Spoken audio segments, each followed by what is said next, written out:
How's it going, ladies and gentlemen? This is David Allen. Mike Coleman. This is Dem Boyz Podcast. Dem. So first off, we're just going to talk NFL. Greg Hardy going to the Cowboys for $11 million. Some incentives make it 13. As a Giants fan, I'm not happy about the signing. But hey, I'll take it. I'll eat that. I'll eat the Greg Hardy signing. But the mayor, you brought this to me earlier. The mayor does not like the signing, and it irks him. Go ahead. I didn't know what that had to do with him signing the play. The stipulations is between the player and the Dallas Cowboy franchise. I don't feel the mayor should have to voice his opinion on that. Mm-hmm. That again, I go back. That's an in-house situation where Correct. They deal with it. That shouldn't be something that's publicized like that. Trying to give somebody an opportunity to put something behind, let them do or die through their performance on and off the field. So don't put an onus on the guy or put a target on his back, even in what is the political purpose of that from the mayor of Dallas? So, I'm against what he did because let's be honest, he did probably assault her, but he was found innocent. So the evidence says the evidence of absence is innocent. So that's my Boondocks quote. The Boondocks, okay. No, but he has some sort of agenda that it's not evident right now, but it will be pretty soon, I think. I mean, you can't. Here's the thing. I mean, this time there's absolutely no evidence to chart. People you can have speculation say he did.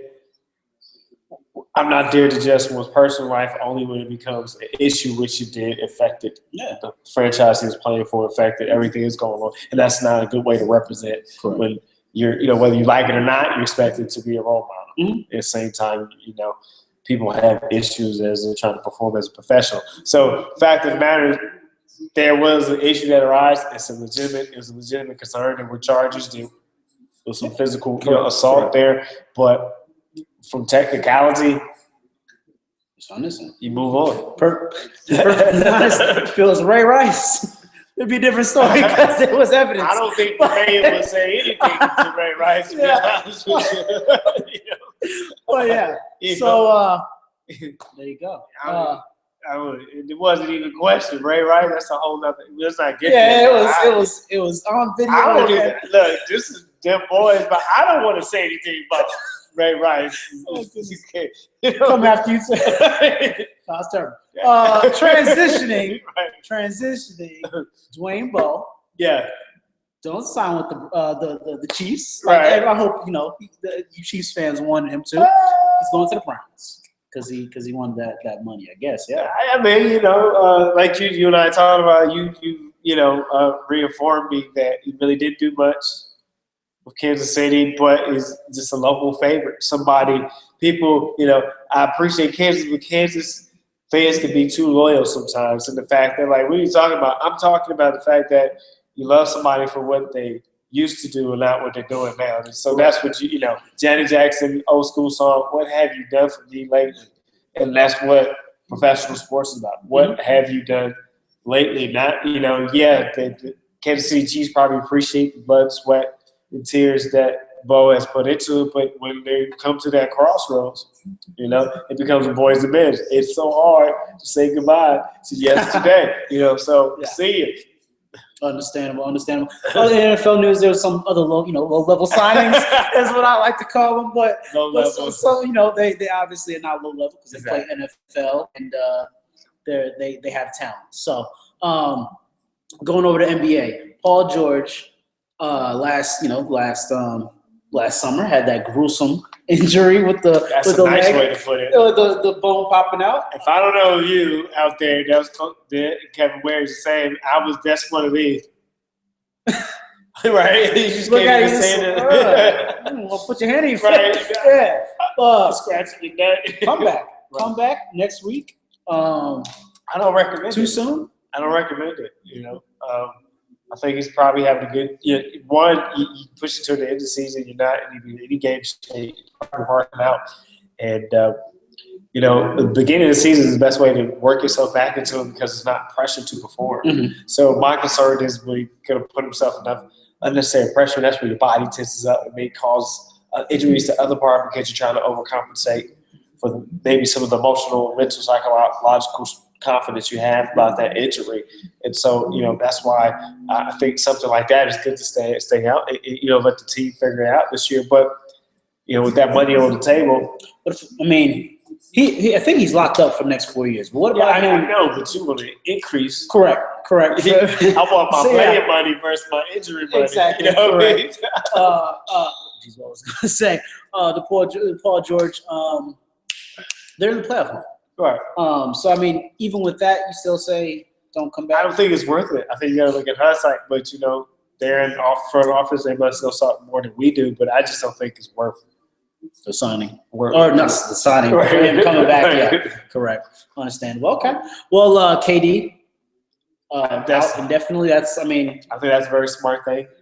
Day to day, especially when you got a Kevin Westbrook that's becoming a leader, blossoming, and he's playing, just playing out his mind consistently. Yeah. Something you see from Westbrook. It's a different Westbrook. People like to admit it or not. He was cool. He could score last year, but this season he's leading in scoring. Mm-hmm. He's evolving into a leader, and you see him maturing. You got to give him credit. So I think that they could be able to get in there with if they just keep putting the pieces together. Here's the thing, NBA, you got to beat the teams you're supposed to beat. You can't let those games get away from you, and snag a few of those from the top teams in your conference.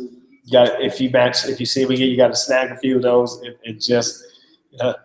To me, OKC, it shouldn't be hard for them to get that spot, playoff spot.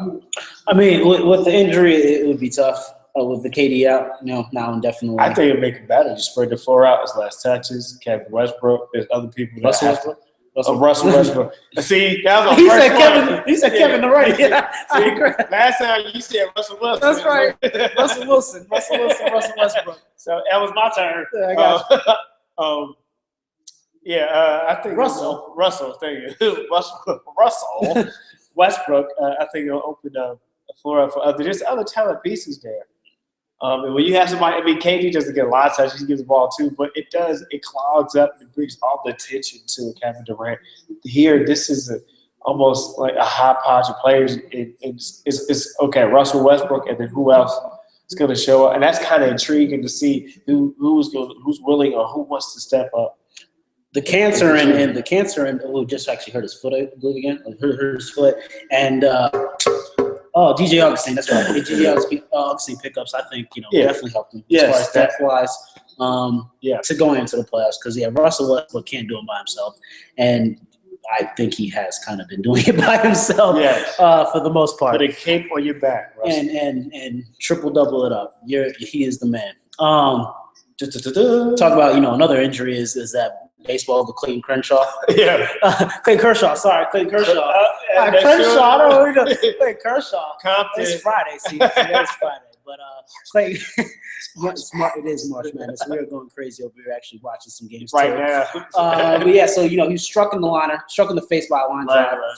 Lost part of his tooth. So he see the tooth fairies? Have you ever seen one of those injuries? I guess. Have you ever seen somebody get hit in the face with a baseball? Yeah, I have.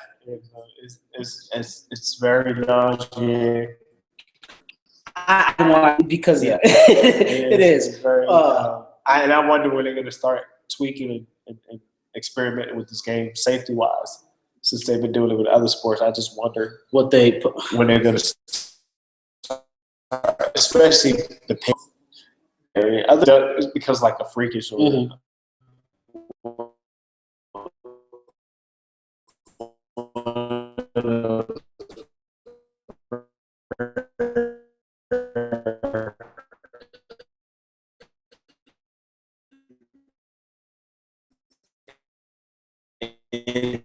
Injuries when they're going to RoboCop or some Robo pitcher.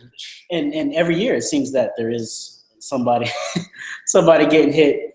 So it's interesting to see what they're going to do to protect because that's most of it because your franchise money comes from your a lot of time. Right.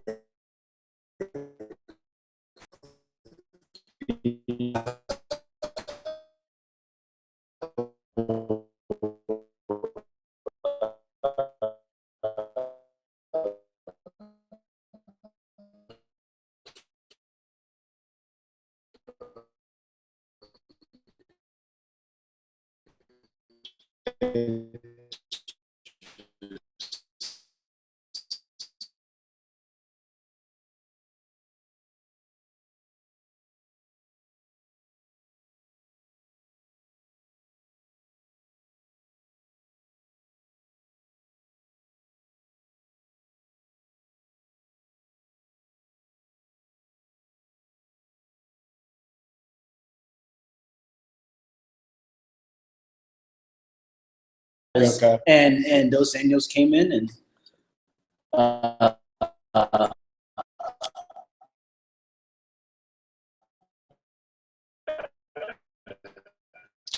Take it away. To be honest, match. It was disappointing to say the least. Was it? But new champion was crowned. Hopefully, Dos Anjos can continue to Wow, go. sorry, just saw much. Iowa is continuing to actually no, they're only up by 3. Well, let's talk NCAA since we're watching. You know what I'm saying? The Louisville. I know we had talked about this when he came in. He had talked about this when he came in. Yeah. Go ahead. I mean, we watched it. We watched the replay over and over. It was questionable. It was the call at the end. The team was down, right? Let's look at scores here. The team was down. So many seconds left on the clock, and they just put themselves in a bad position. They didn't execute well.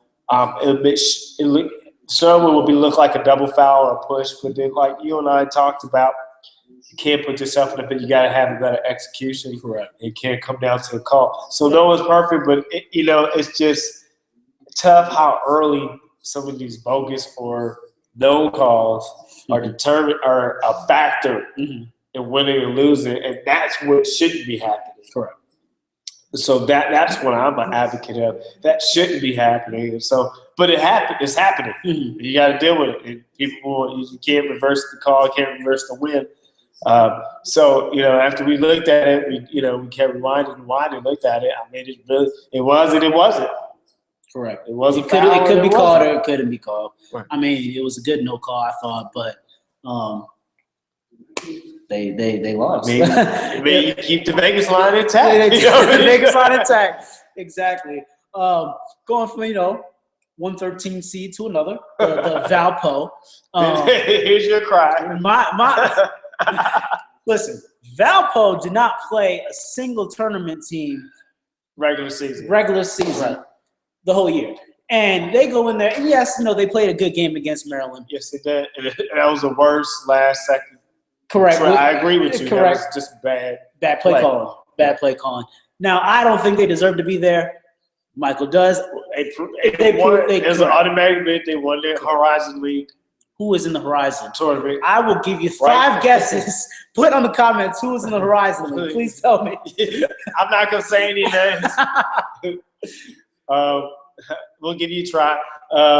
So, yeah, I get what you're saying. But they won. But then we looked at, you and I looked at Providence schedule at the Big East, and we said, that's 50-50 too. Then we looked at Iowa out of a conference tournament. We said, that's on the cusp too. I mean, so. But they played talent.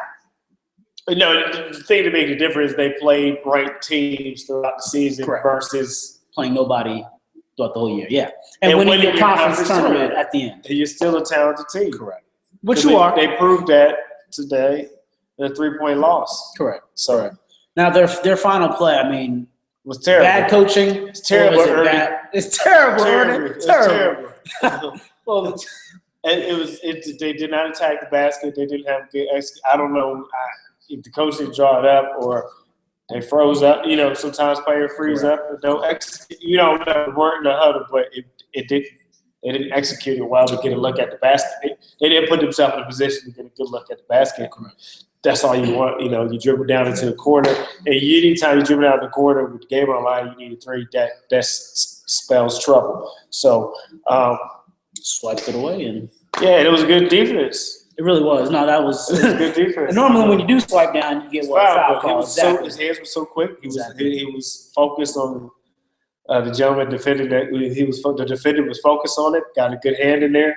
He didn't get any body. I mean, good balance on his body. Defended. He didn't bump. I don't think they would have called it anyway.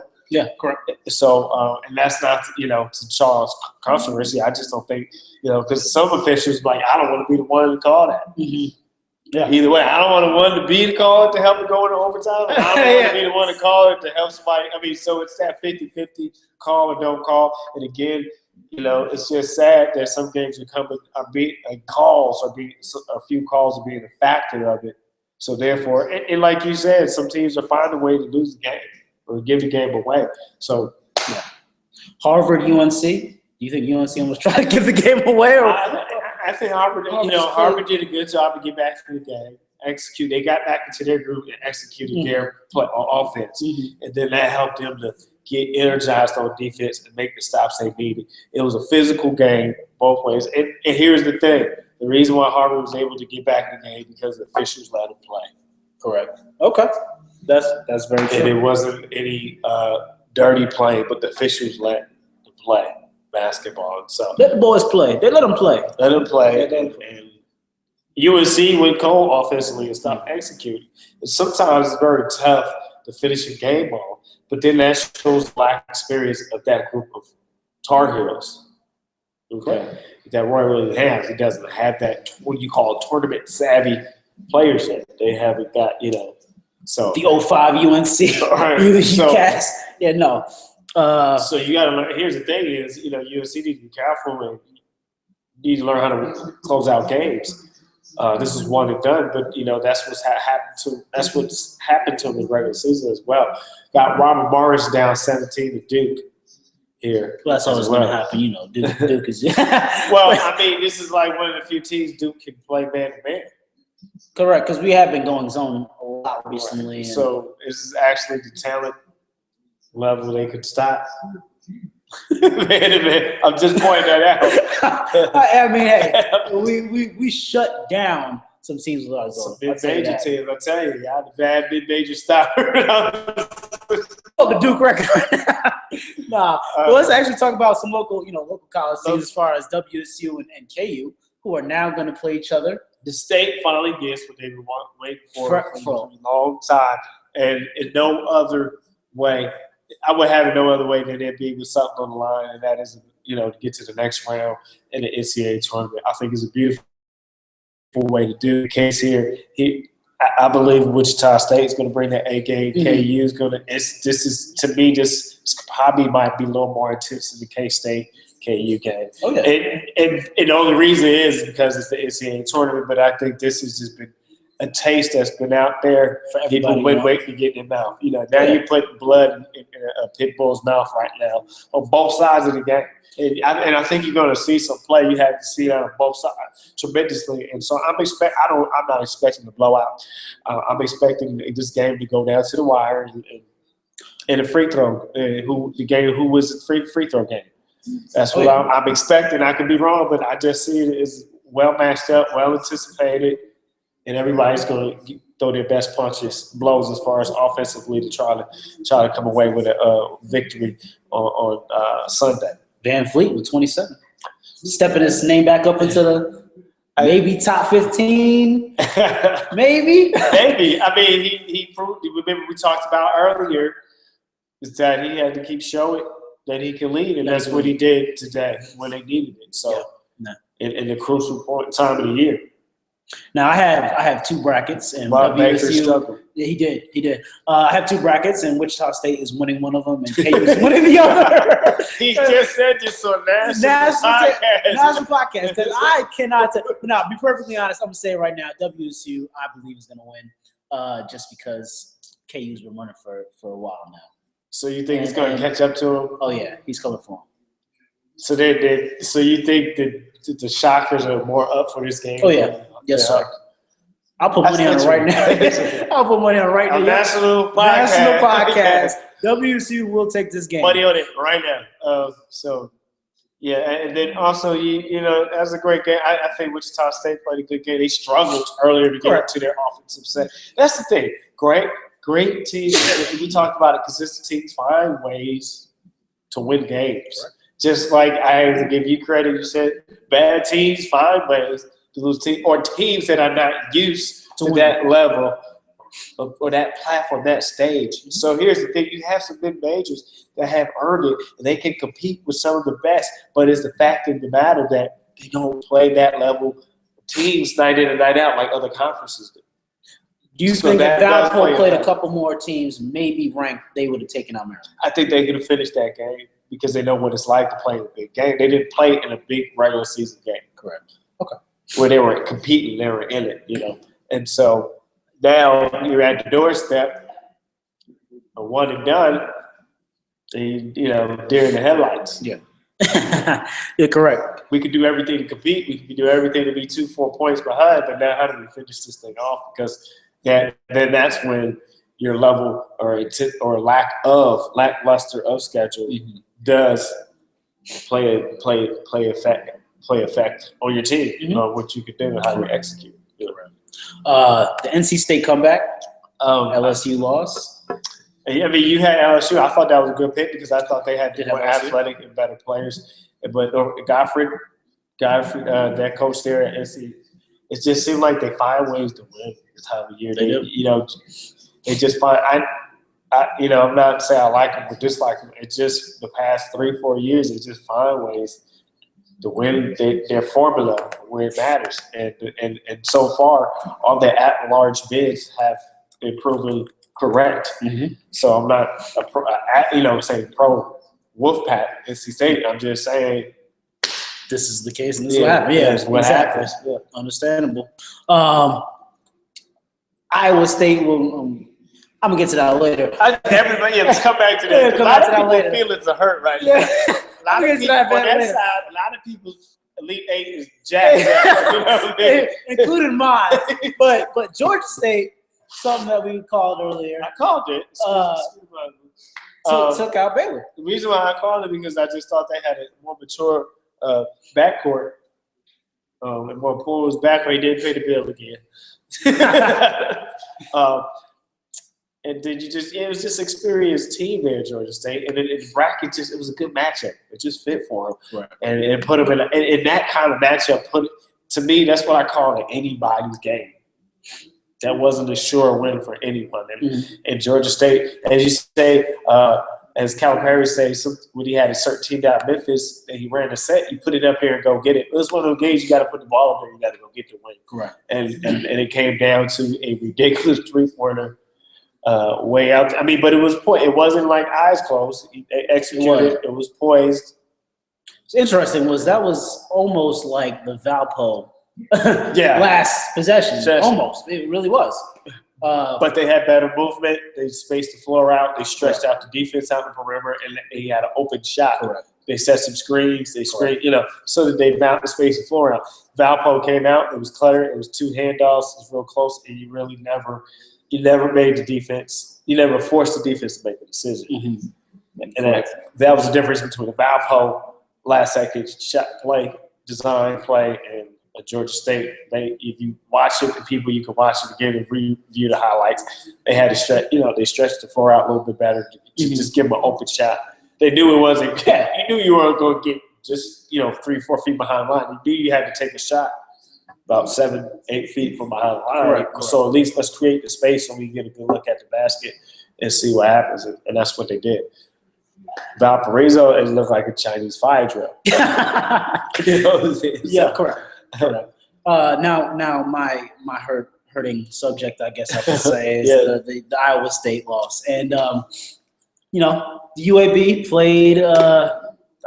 They matched up well in the position. They out-rebounded them.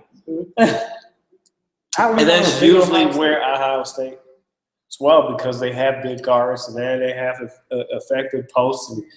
and UAB they matched up. Well, you say out rebound, you hustled them. Yeah, it's snuck up on them. My bracket's wrong. Iowa State puts the snooze button on the Blazers, and now they going fishing. That's Sit down and have a fruit snack. That's my first real bracket buster. Right, Cyclones are sitting home eating fruit snacks because it's going to be So, oh goodness. Just get in the gym, work on your shooting machine or something. That's what you got to do. That's what it comes down to. Do you think UAB is going to take out? Who do they play next? They're going to play UCLA, who I call the upset. And here's the thing. You called up. Yeah, I don't call that upset. Yeah, it's true. I wouldn't call that upset. No. University, to me, that's another go up and get it game. Mm-hmm. That's a 50-50. That's either way. To me, I don't think you're going to see anybody dominate that game in a bracket. You look, so to me, that's anybody's game. I can't say UCLA. It depends. This is what I'm going to say. Depends who controls the tempo of the game for the first 5 minutes of the half and the first 5 minutes of the second half. Mm-hmm. So if you can control the tempo coming out that first 5-7 minutes of that first half, then that more than likely that will show you who's going to put themselves in a position to move on. So that's when it comes down to now who can will their style of play early. Yeah, understand. And that's what UAB did against Iowa State. They made it ugly. That's how those teams have to do it, though. Right. I mean, if you remember you and I back in the day when they beat KU, they made it ugly. They made it ugly, exactly. The remaining games that we got, Providence and Dayton. Who do you got? I like to see Dayton. Okay. The fact of the matter, if you escape a game like that, you better win the next game. Correct. That's how I feel. Mm-hmm. I would say it was controversial, but it was on a cusp of controversial. It didn't get much attention, but it was right there. I think it would have been a controversial if we didn't have the other controversial calls in one day. So when you win like that, you better win your next. To me, you better go ahead and win your next one to show you belong in there, because that was just too questionable, quote unquote. So now the game we're watching right now, the Iowa and Davidson. I had Davidson. Right. Some say not really an upset because it's not. It's a 7-10. I had Davidson though. What do you think? Split things gonna play out. Obviously, I like it. If Davidson, I would love to see Davidson play, but that's not happening. Because they're down 15 in the first half. Exactly. But it's a lot of clock left. You can't just say that to a team just because you never seen them play before and you think, they can't because they're down 15. But right now, it looks like that. It's just they're big. They don't have any bigs. Oh yeah, we saw that. And now. I always find a way to exploit that. And so that's what you do. Stop us. Exactly. Stop us in the post. Well, I'm going to settle for outside shots. And my post is bigger than yours. Well, you don't have a post. So that's another struggle with a lot of mid-major teams. They can't match position for position. So with Hampton and Kentucky, it was the guards were the sizes. It's the Hampton's big men. It was ridiculous. So, that's where you apples and oranges, and that's where you see the difference between major conference and mid-major and low mid-major is just the talent, the size difference. The privilege of the talent that you have to recruit. Correct. Money recruits. You have to have money to recruit on a college level, no matter what sport it is to compete. You got to have money to go get players. So. Gonzaga, North Dakota State. You picked that one. Take North Dakota State for the upset. That's the upset. I don't see it happening, my friend. I just think Gonzaga got too many pieces for him, but nothing's impossible. But I'm not a Gonzaga fan. I don't know. I understand that, but Mark Few has built that program from scratch. Basically, he got them as contenders, got them into the AP top 25. So you got to look at what a person's done, and they've done a great job. So, Wisconsin, Coastal Carolina. You want Coastal Carolina? I want them to win, but I don't have them winning. That's not going to happen. Yeah. I think Wisconsin could be the first number one team to go down to Coastal Carolina because they don't deserve to be a 16 team. But we'll go on. I digress. That's not going to happen. I digress. The Oklahoma-Albany game, that's obviously just underway. Albany, you don't want to sleep on them. They're a well-disciplined team, and that's what got them there. But I think Buddy Hill and gang are going to find a way to get it going. A lot of times, people forget that they've had a few days between now and the tournament. So some of these top teams, they've never played these other teams before. So it's an advantage to the lower seed. And so that's what's happening with some of these big wins. It's just an advantage for the lower seed because they don't have anything to lose, and the other conference teams don't know anything about them. And you got that one player that sneaks up on them. Before you know it, you got Al Farouk Manish. Yeah, you going home, right? Al Farouk, you going home eating fruit snacks. Correct. Correct. Well, you got you and I in Louisville. You and I show, Oh yeah. Louis, that'll be on 22nd. 22nd. That should be a great game. I don't know, because you and I are streaky they live and die by shooting. Right. So that's their offensive set. And Louisville will grind it out and get physical with you. So it'll just be interesting to see how they are allowed to play that game, if you know what I mean. Mm-hmm. I have Louisville. Who do you have? I would like Louisville. Yeah. That's it. Look, I just see them just, it's easy to score in Wyoming. You don't have this. Louisville will bring more perimeter pressure. Mm-hmm. I don't think it doesn't make those shots as easy. Yeah, and then if you the offense goes through Tuttle, if you slow down Tuttle a little bit, then you'll see a difference in the consistency of the offense. So, Butler, Notre Dame, that's another second round. Notre Dame survived one because maybe St. Patrick's Week, St. Patty's, yes. So they got the luck of the Irish. But I think the Butler Notre Dame people don't realize that's Indiana schools. Mm-hmm. But the biggest one that's nothing new. They've faced each other before. So the biggest thing is going to be KU and Wichita State, WSU. I see Notre Dame because they got that wake-up call, and the guards are just better. Notre Dame. Yeah, Notre Dame guards are just better. They're just better. I didn't really watch much Notre Dame. It's a little hurt. They have more injuries. Okay. I didn't really watch Notre Dame early on. I was more of the end of season Notre Dame, and so I saw them take on the Duke and the UNC, and I was quite impressed. So I do have them beating Butler. But you said you as well? Yes, I do. Okay. Last one we're going to talk about is MSU and UVA because MSU always seems to do well, but UVA is number 2. I'm going to go with Izzo's case. He has a running but did you notice how UVA lost to MSU last year, so they rematched it if they got to face each other earlier? Correct. So I found that kind of interesting. But I'm going with Izzo because the tempo, the level they played. I just saw when I watched the more in the tournament, I just saw them playing with a higher level of confidence of UVA. UVA won. They beat Belmont, let's be honest, by 12 points. Yeah, that's a number. And the 12 points doesn't show how close the game was. Correct. Majority of the game was close if you watched it. So Michigan State, on the other hand, had a taller task of a fairly talented Georgia, and they went by 7. So to me, going into the next round, Michigan Spartans are more battle tested than your UVA. I think UVA. I have those 2 brackets and UVA in one and Michigan State in the other. This is on national podcast. But I'm gonna go. How you gonna do that, man? So I make my decision right here. Right. I have 2 brackets. Those are my private brackets. I'll make my decision right here. UVA decision. UVA is gonna win. UVA is gonna win. Okay. So why you feel that? Just what pieces they have? They just. I don't think it's Izzo's year. I don't. I mean, yes, he's consistently in the Sweet 16, the Elite 8, and the final. Yeah, consistently. I just don't think it's this year. Okay. I'm not a UVA fan. We'll see. Arkansas, UNC. That's a 50-50 to me. And other. Yeah. The UNC is almost losing to Harvard. And Wofford almost beating Arkansas. That's anybody's ball game. It really is. And I haven't seen that game, and I can see that game like in the 70s.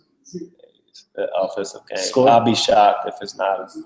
Just like the Wichita State game was today. They were so similar that it became the offense. That's true. Yeah. Sometimes teams are so simple. Who's going to outscore who? You think Arkansas has anybody to hold Marcus Page for? I mean, if Portis could stay out of foul trouble, then it's a great possibility, yes. So understandable. I think it's just Arkansas's on the radar. People like there's no big names there, but they're competing. Gotcha. In the middle. Ohio State, Arizona. Everybody knows Ohio State shouldn't even be second round. What they did, they made it. They got it overtime. I got Ohio State. I mean, and then again, as I say, Ohio State, the VCU game, that should have been a Sweet 16 game. That shouldn't have been that early of a round game. So that's why I'm disappointed in that. Because that, to me, that was like a Sweet 16 Elite 8 game I was watching. It was just, that's how intense that game was. I got Arizona going. I like the way they play. I like the way I'm going to call you out because you came in my two brackets, but you have no bracket. Right. It's all right. So, yeah, my two brackets again, I'm going to say it. Right. I got that. But that's why I have no bracket because I got to go on thing. So I'm looking at. Why not? I mean, you make money on brackets. You make money on brackets. I have no problem putting 4 brackets and making different things. Right. I get you. I will tell them, though, that I have Ohio State. I have Ohio State. In your heart, though, yeah. Ohio State. Ohio State. I do. Okay. I have Ohio State. We will definitely see. The Arizona does seem more talented. Yeah, they just clicking on all the symbols right now. Yeah. I'm not even a Pac-12 fan. I think it's one of the weakest premier conferences right now. But Arizona is looking good. I got to give them credit. So Oregon, actually, they're about to. 7 minutes left. They're winning by 3 against Oklahoma State. But then Georgia State, and then Xavier. They're similar styles of play. Xavier has a big that Georgia State doesn't. Let's see if they can utilize it. And that works in the favor of Xavier.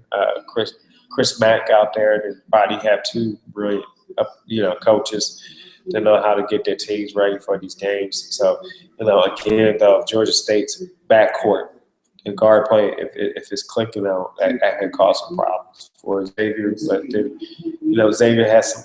I think it all depends.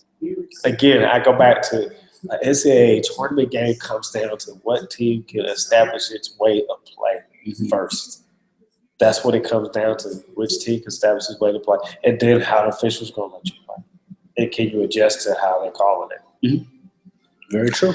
So it does not come down to a bogus or a no call or a lack of calls. So, the Wichita people will realize the Wichita State and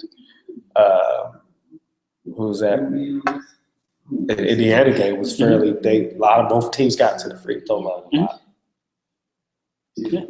So because they're aggressive attacking the basket. And so that's what the NCAA is talking about. Get to the line, Get to the line, get their team in foul trouble. Correct.